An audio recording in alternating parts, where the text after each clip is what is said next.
26ನೇ ತಾರೀಕು 3ನೇ ದಿನ ಬೆಳಗ್ಗೆ 8 ಗಂಟೆಗೆ ನಾವು ರೆಡಿಯಾಗಿ ಬ್ರೇಕ್ಫಾಸ್ಟ್ ಮಾಡಿಕೊಂಡು ನಮ್ಮ ಲಗೇಜ್ನೆಲ್ಲ ಅವ್ರ ಕೈಗೆ ಸರೆಂಡ್ರ್ ಮಾಡಿಬಿಟ್ವಿ.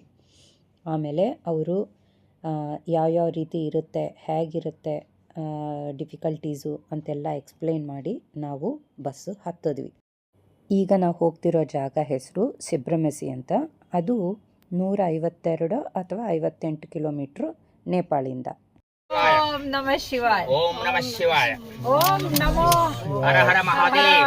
ಹರ ಹರ ಮಹಾದೇವ್.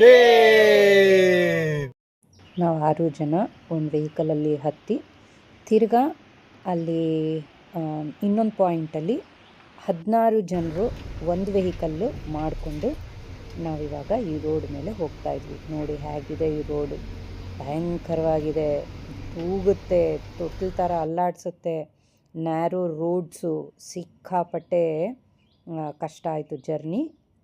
ಬಟ್ ಸ್ಟಿಲ್ ಅವ್ರ ಪ್ರಕಾರ 7 ಗಂಟೆ ಟೈಮ್ ಆಯಿತು ನಾವು ಜರ್ನಿ ಸೇರೋ ಅಷ್ಟೊತ್ತಿಗೆ.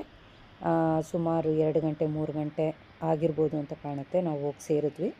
ಆಮೇಲೆ ನಮಗೆಲ್ಲರಿಗೂ ರೂಮ್ಸ್ನ ಅಲಾಟ್ ಮಾಡಿ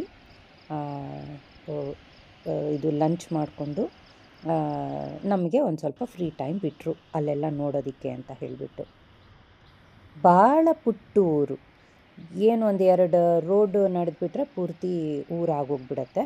ಸೊ ಆ ಜಾಗಕ್ಕೆ ನಾವು ಒಂದು ಸ್ವಲ್ಪ ಹೊತ್ತು ಊಟ ಎಲ್ಲ ಆದಮೇಲೆ ಎಲ್ಲ ಹೊರಗಡೆ ಒಂದು ಸ್ವಲ್ಪ ತಿರ್ಕೊಂಡು ನೋಡ್ಕೊಂಡು ಬರೋದಕ್ಕೆ ಅಂತ ನಾವು ಹೋದ್ವಿ. ಅಲ್ಲಿ ನಂದೊಂದು ಪುಟ್ಟ ಪರ್ಚೇಸಿಂಗು, ಒಂದು ಟಾರ್ಚ್ ಲೈಟ್ ಮಿಸ್ಸಿಂಗ್ ಇತ್ತು ನಮ್ಮದು. ಸೊ ಅದಕ್ಕೋಸ್ಕರ ಹೆಡ್ಲೈಟ್ನ ತೊಗೊಳ್ಳೋಣ ಅಂತ ಹೇಳಿಬಿಟ್ಟು ಅಲ್ಲಿ ಪರ್ಚೇಸ್ ಮಾಡ್ತಿದ್ವಿ. ಸೊ ಪಾಟೀಲ್ ಅವರು, ಸರೋಜ್ ಅವರು ಮಾನೆಸ್ಟ್ರಿಗೆ ಹೋಗಬೇಕು ಅಂತ ಹೇಳಿ, ಇವಾಗ ನೀವು ನೋಡಿದ್ರಲ್ವ ಅದು ಆ ಹೈಟಲ್ಲಿರೋ ಅಂಥ ಮಾನೆಸ್ಟ್ರಿಗೆ ಹೋಗಿ ಅವ್ರು ದರ್ಶನ ಮಾಡ್ಕೊಂಡು ಬಂದರು.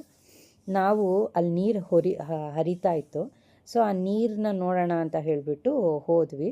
ಬಟ್ ವಾಕಿಂಗ್ ಆಯಿತು, ಆದರೆ ಆ ನೀರು ಹತ್ರಕ್ಕೆ ಸೇರೋಕ್ಕೆ ನಮಗಾಗಲಿಲ್ಲ. ಆಮೇಲೆ ಬಂದು ನೈಟ್ ಡಿನ್ನರ್ ಮಾಡಿಕೊಂಡು ಆವತ್ತು ರೆಸ್ಟ್ ಮಾಡಿಕೊಂಡು ಮಾರನೇ ದಿನಕ್ಕೆ ರೆಡಿ ಆದ್ವಿ. Nepal 1400 metre height above sea level ಇದ್ದರೆ, ಸಿಬ್ರಮೆಸಿ 1460 ಮೀಟರ್ ಹೈಟಲ್ಲಿ ನಾವಿವಾಗ ಬಂದು ಸೇರ್ಕೊಂಡಿದ್ದೀವಿ. ಊಟ ಚೆನ್ನಾಗಿತ್ತು, ರೂಮು ಪರವಾಗಿಲ್ಲ ಚೆನ್ನಾಗಿತ್ತು, ಜಾಗ ಅಂತೂ ಸೂಪರ್ ಅಂದರೆ ಸೂಪರ್ ಇತ್ತು. ಯಾಕೆ ಅಂದರೆ ಕ್ಲೈಮೇಟ್ ತುಂಬ ಚೆನ್ನಾಗಿ ಪ್ಲೆಸೆಂಟಾಗಿತ್ತು. ಬುದ್ಧ ಗೆಸ್ಟ್ ಹೌಸಲ್ಲಿ ನಮಗೆ 2nd ಫ್ಲೋರಲ್ಲಿ ಬೋರ್ಡಿಂಗ್ ಕೊಟ್ಟಿದ್ದರು ರೂಮ್ಸ್.